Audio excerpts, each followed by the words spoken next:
Translation and purport by His Divine Grace, A.C. Bhaktivedanta Swami, Srila Prabhupada Ki Jai. If there is such inconceivable potency in material objects, why should we not believe in the inconceivable potency of the Supreme Personality of Godhead? Purport. The argument of Sri Chaitanya Mahaprabhu described in this verse can be very easily understood, even by a common man, if he simply thinks of the activities of the sun, which has been giving off unlimited amounts of heat and light since time immemorial, and yet has not even slightly decreased in power. Modern science believes that it is by sunshine that the entire cosmic manifestation is maintained, and actually one can see how the actions and reactions of sunshine maintain order throughout the universe. The growth of vegetables and even the rotation of the planets take place due to the heat and light of the sun.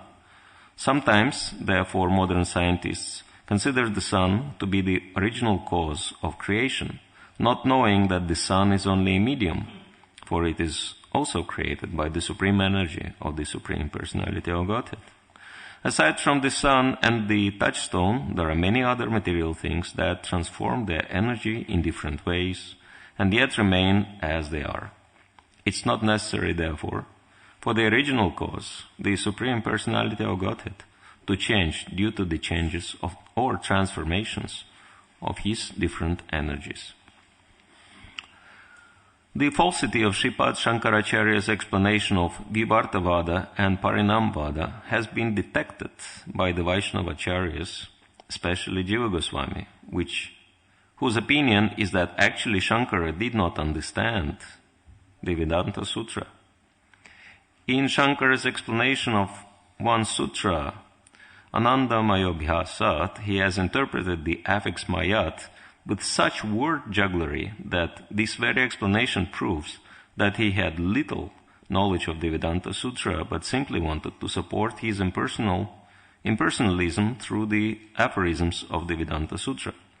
Actually, however, he failed to do so because he could not put forward strong arguments. In this connection, Srila Jiva Goswami cites the phrase Brahma Pucham Pratishta Tattari Upanishad 2.5, which gives Vedic evidence that Brahman is the origin of everything. In explaining this verse, Sripad Shankaracharya interpreted various Sanskrit words in such a way that he implied, according to Jiva Goswami, that Vyasadeva had very little knowledge of higher logic.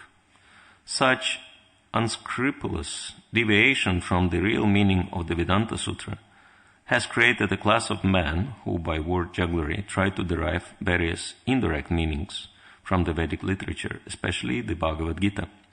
One of them has even explained that the word Kurukshetra refers to the body. Such interpretations imply, however, that neither Lord Krishna nor Vyasadeva had a proper sense of word usage or etymological adjustment. They lead to assume that since Lord Krishna could not personally sense the meaning of what he was speaking, and Vyasadeva didn't know the meaning of what he was writing, Lord Krishna left his book to be explained later by the Mayavadis. Such interpretations merely prove, however, that their proponents have very little philosophical sense.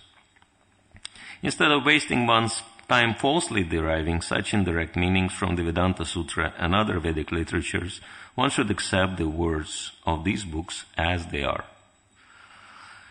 In presenting Bhagavad Gita as it is, therefore, we haven't changed the meaning of the original words. Similarly, if one studies the Vedanta Sutra as it is without whimsical and capricious adulteration, one can understand the Vedanta Sutra very easily. Srila Vyasadeva therefore explains the Vedanta Sutra beginning from the first sutra, Janmadhyasya Yataha, in his Srimad Bhagavatam 1.1.1. Janmadhyasya Yatanvaryat Itaratas Chartesh Abhijana Svarat. I meditate upon him, Lord Sri Krishna, the transcendental reality who is the primeval cause of all causes, from whom all manifested universes arise, to whom they dwell, and by whom they are destroyed.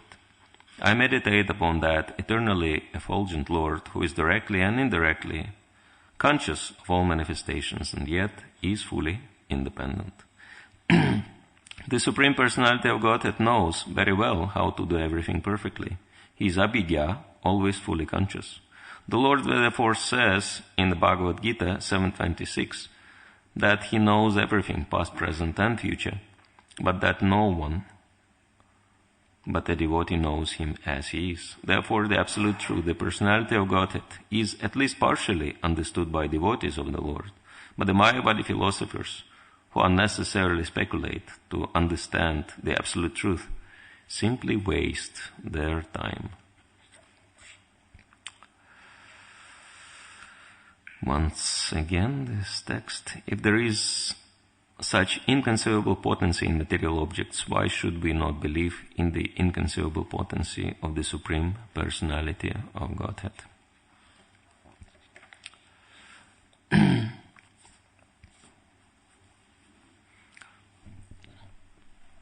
Just to refresh in our memory what's been described in this chapter,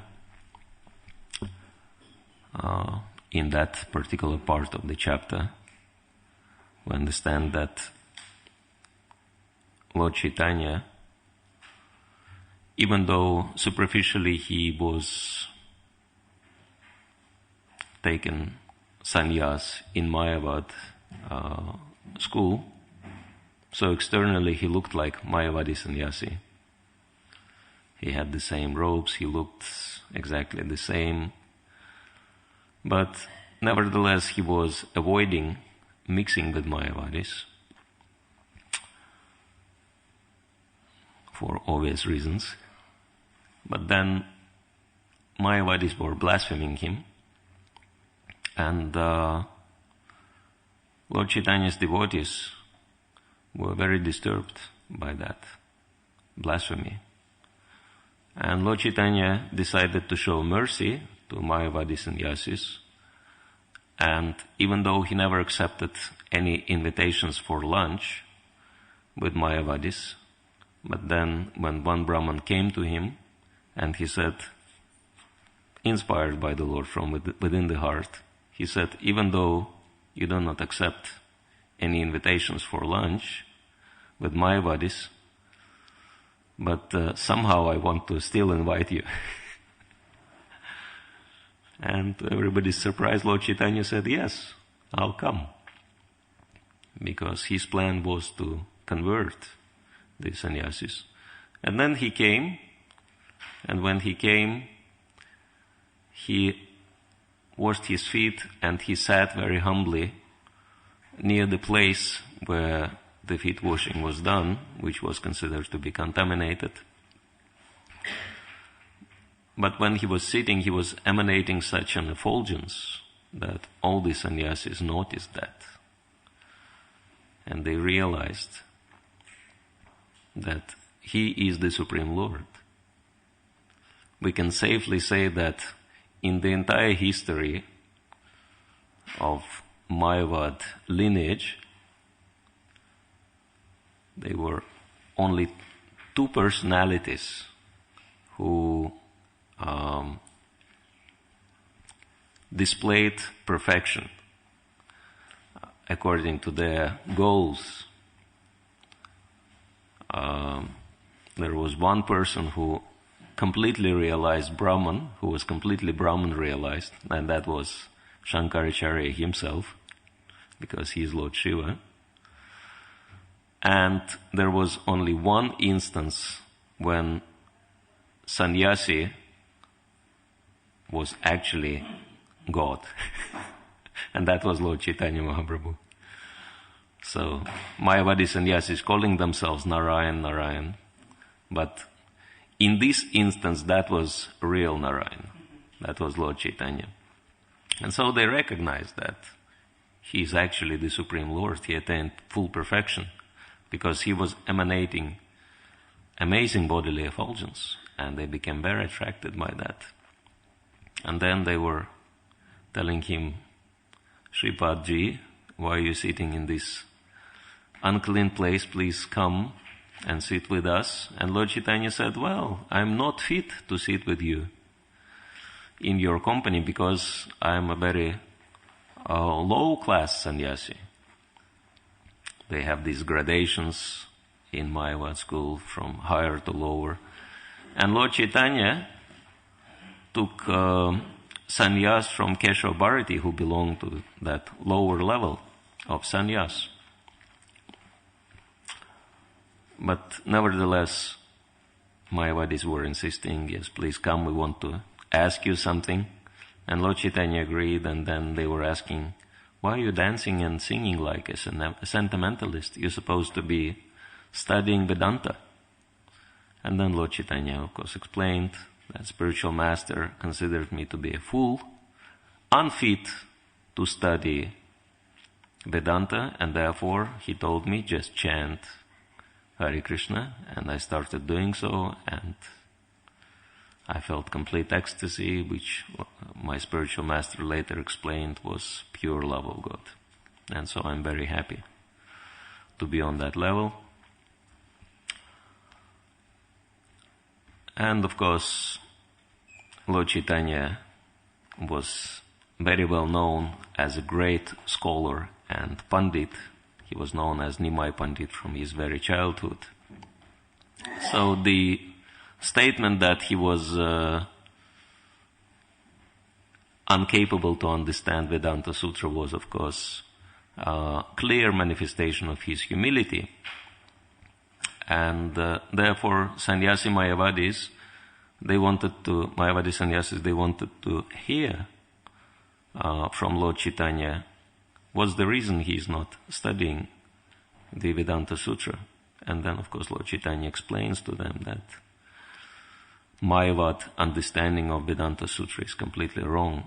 And this was also the reason why he was avoiding the association with Mayavadi sannyasis, because their understanding was completely wrong. And here he gives the proper understanding of Vedanta Sutra, which is the Sutra means codes, and Veda Anta, Veda means knowledge, and Anta means ultimate.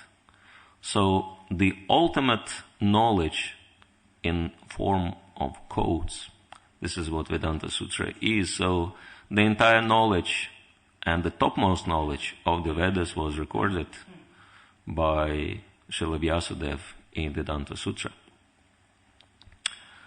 And nevertheless, as it was explained in this chapter by Srila Prabhupada, Mayavadi sannyasis, they misinterpret, Mayavadis, they misinterpret the meaning of Vedanta in various ways. Srila Prabhupada specifically mentions in this purport, and actually he mentions at the same point few purports earlier in here, the example how they twist Vedanta to fit into their, understanding. Srila Prabhupada refers to Jiva Goswami, who detected the falsity of Mayavad explanations. So Jiva Goswami was a spiritual detective who caught Sripad Shankaracharya giving these false explanations. And actually, preparing for this class, I was trying to understand what Srila Prabhupada is referring to, because he refers to that point, but he doesn't give any elaborations. And I was trying to understand it, listening to the classes of other devotees on that point. I could never find any proper explanations. And so, as the last resort, I had to look into the Shariraka Bhashya of Shankaracharya and read his purports to understand what he is doing. And of course, it's been explained that anyone who is reading the Shariraka Bhashya of Shankaracharya is doomed spiritually. So my only hope is the mercy of the Vaishnavas. No, but Anyway, I was trying to do it as a service to all of you, and it's actually very interesting because if you know the sequence of the verses in Vedanta Sutra, starting from Athato Brahma Jigyasa, now there is a time to inquire about the spiritual meaning of life, the meaning of life, what is spirit, what does it mean spiritual, and then the very next sutra is giving an answer to that question. Janma diyasya yata. Janma means birth, adi means etc.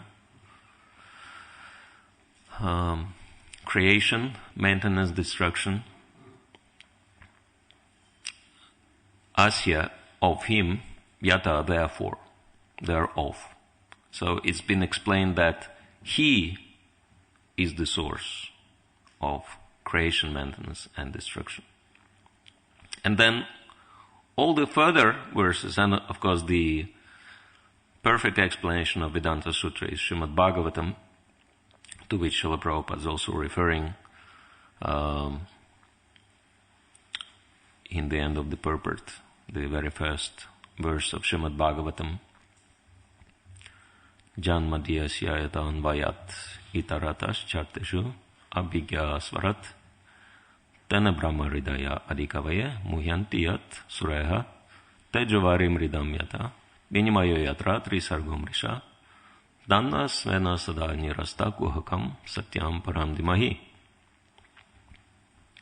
And of course, the very first line is Om Namo Bhagavate Vasudevaya. So I offer my respects to the Supreme Lord Vasudeva, who is the source of everything, who is the source of creation, maintenance, and destruction.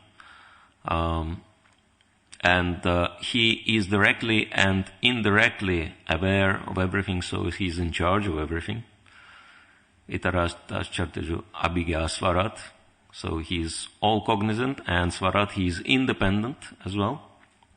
Tene brahma hridaya adhikavaya, he was the one who imparted complete or perfect knowledge into the heart of whom? Lord Brahma, the first created being.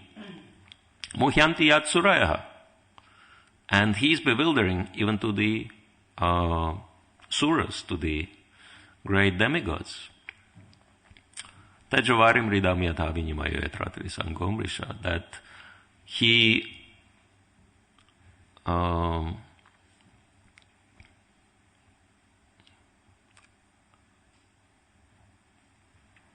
he's the master of the entire cosmic manifestation.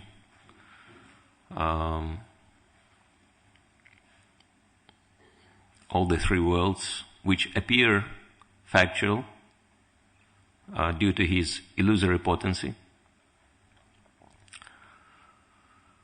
Dhammasvena sadanyarasta. Nevertheless, he himself is situated in Dhammasvena, in his eternal spiritual abode, sadanyarasta kuhakam satyam param dimahi, and that abode and he is completely free from any imperfections, and this is the person, Dimahi, upon whom I meditate. And Dimahi is also used in Gayatri mantras, as we know. So Srila Prabhupada says that this is a perfect Gayatri mantra, meditating on the Supreme Lord. So this is the perfect explanation of Vedanta Sutra. And that is Srimad Bhagavatam, perfect commentary of the author of Vedanta Sutra, Srila Vyasadeva. But then, I'm just mentioning that to make a point that all the verses of Vedanta Sutra, they start with glorifying the Supreme Lord and explaining his position. But what Shankaracharya does, he says it's not the Supreme Lord, it's a living entity. who is glorified. And he uses that verse, Anandamayo Vyasat, which is the 12th verse of Vedanta Sutra, to prove his point. And how he does that? He refers to Taittiriya Upanishad, and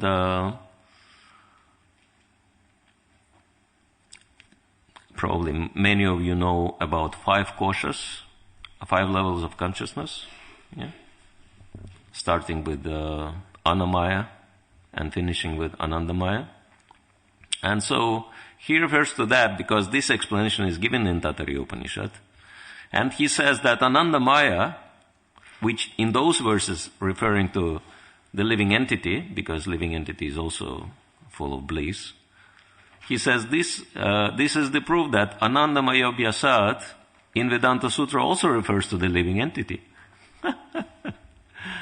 And instead of using the primary meaning of Maya, which is energy, he says Maya means abundance, which is the secondary meaning of the word Maya. Anyway, he basically twists and turns things to try to prove that Vedanta Sutra is really speaking about Jiva, not about the Supreme Lord. And that Jiva and Supreme Lord are equal in all respects, which is, of course, great philosophy for materialistic people. It's a real discovery for them. As some people say, I was a complete atheist until I realized that I am God. So now I really believe in God, that God which I see in the mirror.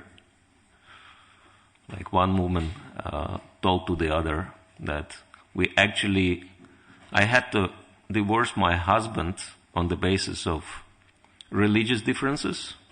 And what was the difference? Because he believed that he is God and I didn't. So that was our religious differences. And so, this is very popular philosophy in the material world. Unfortunately, it's completely inconsistent. Absolutely inconsistent. There is no way, if you look into the Mayavad philosophy, which is a complete waste of time. Trying to prepare for this class, I was studying about Mayavad. I thought, what a nonsense. Because they explain that there is no difference between Jiva and God. Everything is one. This is Shankaracharya's philosophy. Everything is Brahman, but we are the Brahman covered by ignorance. And Brahman is all perfect. And where the ignorance came from, how the ignorance appeared in all perfect Brahman, Shankaracharya says it's inconceivable. So it's basically cheating philosophy with plenty of gaps, and when there is any gap, they say it's inconceivable. And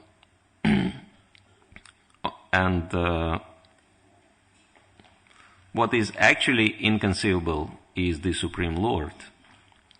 But we can understand, at least we can understand, Jai Shri Shri Radha Gokulananda Sitaram Lakshman Hanuman Shri Shri Gaur Nitai Ki Jai. At least we can understand that we cannot understand the Supreme Lord. Srila Prabhupada refers to Bhagavad Gita 7.26, in which Krishna says, I know everything but no one knows me. And Srila Prabhupada explains that devotees, they understand Krishna at least partially. But Mayavadis, they cannot understand him. Why? Why partially? Because no one can really understand the Supreme Lord. Even Krishna cannot understand himself at times. What to speak of others? He is so amazing. But at least devotees have quite a good understanding of the Supreme Lord. Whatever devotees don't understand, at least they understand why they don't understand. Because Lord is so great. Because yes, I have my limitations. But it's not like, at least there are all the questions which have answers in our philosophy. But that philosophy, Mayavad philosophy, is full of gaps. And specifically in this series of verses, Lord Chaitanya is referring to inconceivable potency of the Supreme Lord, and he gives an example of Chintamani stone to help Mayavadis to understand how the Lord is acting. That, of course, is not very helpful for us because none of us ever saw a Chintamani stone. But then to help us with more comprehensive examples, Srila Prabhupada speaks about the sun, which is quite an amazing object if we think about it. You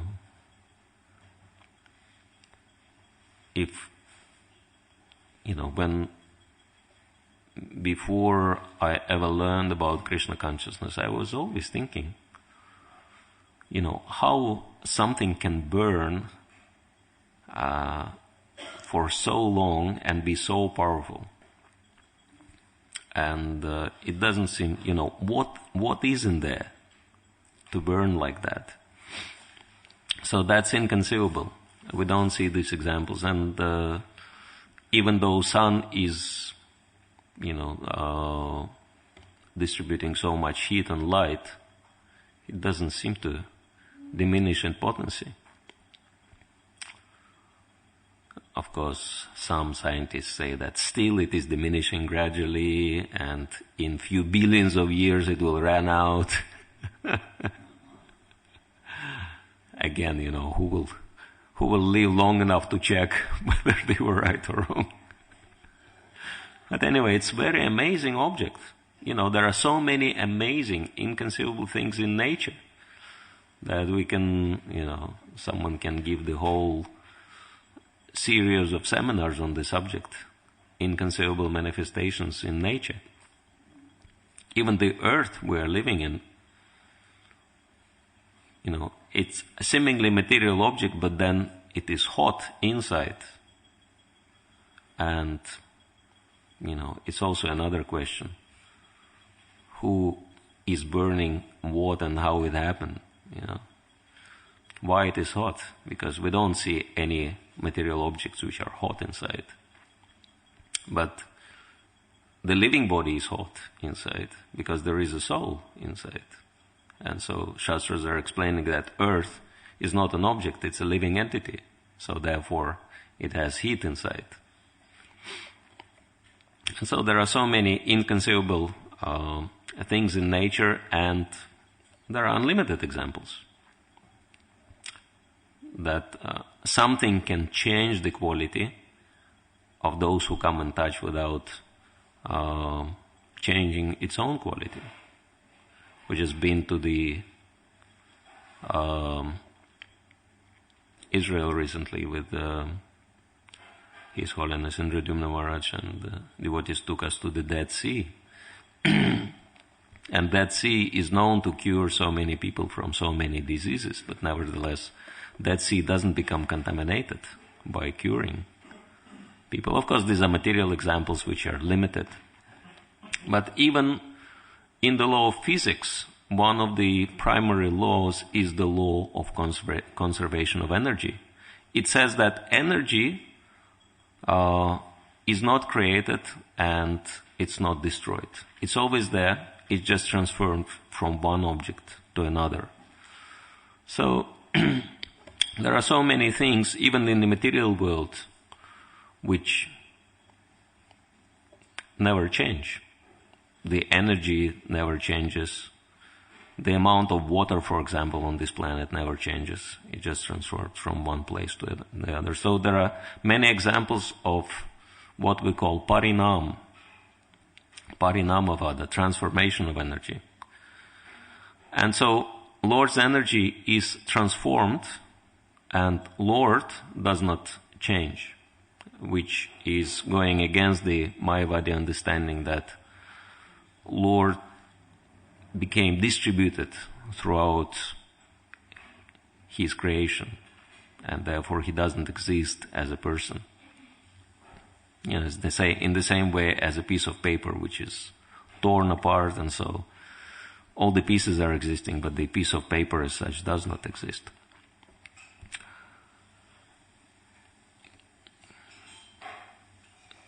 So it's, these examples are, of course, Chintamani is also a kind of material example, even though it says that spiritual world is consisting of Chintamanis, but these are spiritual Chintamani stones. But apparently there is a material Chintamani also, which transforms metal into gold. Yes, that it is inconceivable how the Lord can emanate unlimited creations and still remain the same, intact, without decreasing in his power, even a little bit. So I listened to Ravindra Swarup, who gives an example from mathematics, and he says, Ravindra Swarup, he says that according to mathematics, infinity minus infinity is equal to infinity. So we can understand that the Supreme Lord, being infinite, he can manifest infinite universes and everything and still remain the same, changeless. So this is the nature of the Lord. And of course, we may wonder why Shankaracharya tried so hard to twist and turn everything and bewilder the whole world. As it's been explained early in the chapter, he did so according to the order of the Supreme Lord. So it's an interesting aspect, because when we hear the Mayavadi philosophy like that, we think, why these people bewilder everybody? And so we may ask ourselves a question, why Srila Prabhupada's, it's almost like his, greatest hobby, bashing Mayavadis, almost at every page of his books. And so we may ask, why does he do that? Does it mean that we have to, kind of do a Google search and find all the Mayavadi centers and ashrams in London and in UK and launch an attack on them and arrest them all and put them in prison cells, lock them up and provide them with sets of Prabhupada books and keep them there for as long as they don't, admit that their philosophy is wrong. So was that the reason why Srila Prabhupada attacked Mayavadis like that? So that is kind of a natural question which should arise in our minds. But in fact, it's very interesting that the same Ravindra Swarup, who is a wonderful Vaishnava and one of the most influential leaders and gurus in our society, he told that before he became a devotee, he was really immersed in studying Shankaracharya's philosophy. So he was superficially a follower of Shankaracharya. And he was trying to practice whatever was suggested there. And he said, there were obvious gaps in the philosophy of Shankaracharya. And so he was trying to understand how to bridge those gaps. But it's only when he came across Srila Prabhupada's movement and Srila Prabhupada's explanations, only then he could understand. And so that made him really solid devotee.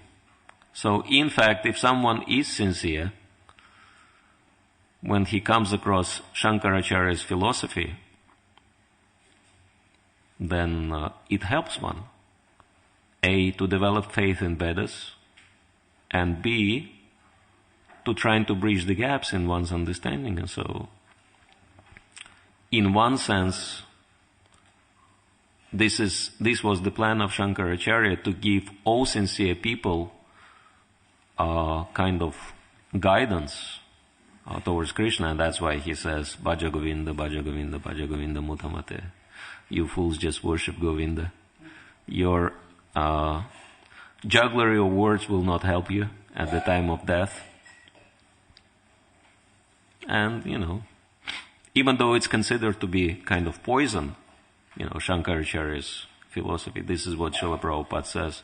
But even poison, even in the material world, poison can be useful. Even snake's poison is used to cure certain diseases. For example, drug is poison, but then it can be used for medical purposes. So we can understand, for completely materialistic people, Shankaracharya's philosophy can be helpful. But for devotees, it will be harmful. If devotee will start following it, it will be a downfall for a devotee. In the same way as for healthy person, taking drugs means to destroy oneself. So this is what we should understand. But then we can say, oh, but we are not. Why Srila Prabhupada? So does it mean Srila Prabhupada is preaching to us about Mayavad philosophy and falsity of it? Yes, and he has very valid point to make, because I heard from number of Prabhupada disciples when they were asking Srila Prabhupada, why are you stressing so much on this Mayavad philosophy? Because it's not so relevant in here in the West. All these Mayavadis, they are all in India. At least it was the case when Srila Prabhupada was preaching, that there were very few Mayavadis in the West. And why are you stressing on this so much? And Srila Prabhupada said, because I'm doing it for you. Because you have these tendencies. And that proved later. There was an instance described in Srila Prabhupada's Lilamrita when devotees were influenced. I think it's chapter called ISKCON Under Threat or something like that. Anyway, describing the events which took part in the late 1970, in the end of 1970. So basically what happened that some Prabhupada disciples, they were influenced by the criticism coming from certain Gaudiya Math members, Prabhupada's God brothers. And they were trying to kind of influence some of his disciples, and they wanted to bring in some leader from Gaudiya Math to take over ISKCON's affairs. And Prabhupada was, of course, very unhappy with that. And so he managed to straighten them out on this one. And he made an interesting move. He gave sannyas to a few troublemakers and sent them out to preach. But then they started preaching something else. They started saying that, and Srila Prabhupada was so upset with that he left America and he went to Japan. And then these devotees started preaching that actually Srila Prabhupada became upset because we minimized his position. We failed to realize that Srila Prabhupada was God. He was Krishna. And when Srila Prabhupada heard that, he said, that's it. Mayavad entered our society. Now they are preaching Mayavad, that Guru is equal to God. Guru should be worshipped as God, but it doesn't mean that Guru is Krishna. And so we can understand from this instance that there is a danger of us being influenced by Mayavad. So the enemies are not outside of us. It's not that we have to straighten out Mayavadis. Of course, this is the first impression we are getting. When I was very young devotee, I was reading about all these Mayavadis, and I was thinking, who are these rascals? If I ever come across any of them. And so Krishna arranged that I was in Vrindavan actually. And that was quite a few years back in the past century, in the mid-90s perhaps. And I went to the bank to do the foreign exchange. That was the only place where you could do foreign exchange at those times in India. There were no separate places. We had to go to the bank. And so when I was there were practically no people there. And then one Brajabasi entered into the building, elderly man accompanied by one young man, either disciple or servant or both.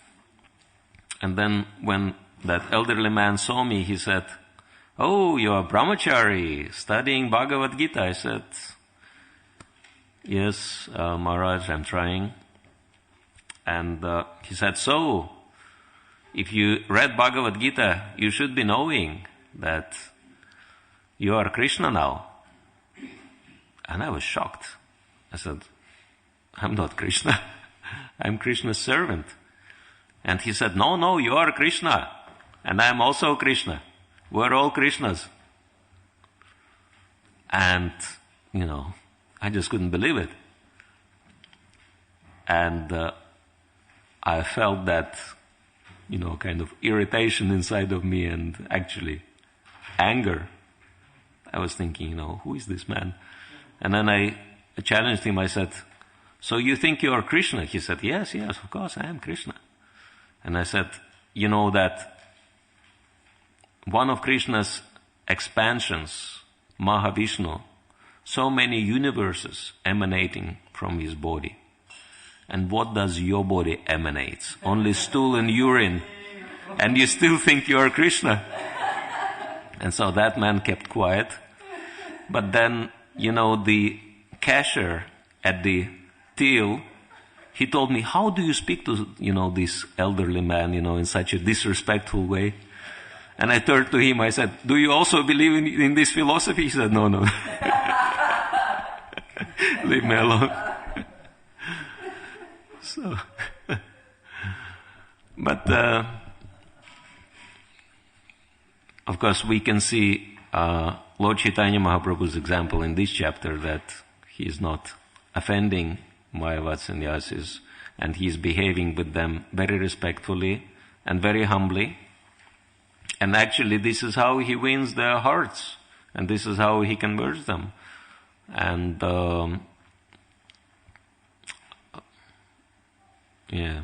if we just challenge people and upset people, we'll just make them into our enemies. And of course, Srila Prabhupada was doing that, but then, he was powerful enough to influence people.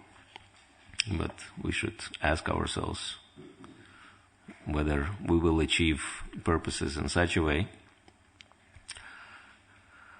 And this is not the primary reason why Srila Prabhupada was presenting this understanding to us, that actually practically any devotee, any senior devotee I spoke with, they all agree with this point that it's Mayavadi within whom we should defeat and convert into Vaishnava. And this is the primary reason why Srila Prabhupada explains gives so much emphasis to this single point in our philosophy. And this is why all the acharyas, they speak so much on this subject. Because there is a tendency, very strong tendency, as Gauranga Prabhu jokes, that Sometimes spiritual advancement is happening in a very peculiar way. That first, when someone joins the movement, he thinks, I am dasa dasa anudas, right? Servant of everybody. I am the lowest of all. My position is the most humble. But when some time passes, one gets a little bit used to the environment, then one thinks, oh, I'm just anudas. I'm small servant, but still I'm servant. Then after some time one gets initiated, then one becomes officially das. Then one becomes Prabhu. And the danger is that after some time one may think of himself as Mahaprabhu. So then, we become competitors of Mahaprabhu. So this is the danger, and Srila Prabhupada explains in one class what is the difference between the mentality of Mayavadi and a devotee. He says that Mayavadis and devotees, they read the same book, Bhagavad Gita, the same verse where Krishna says, abandon all varieties of religion and surrender unto me. But then devotee says, Krishna is saying surrender unto me, so please let us surrender unto Krishna. But Mayavadi will say, Krishna says, surrender unto me because I am Krishna, you should all surrender unto me.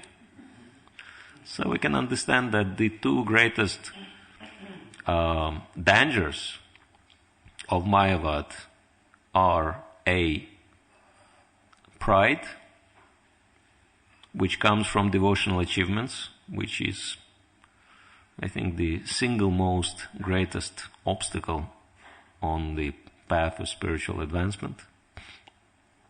And second one is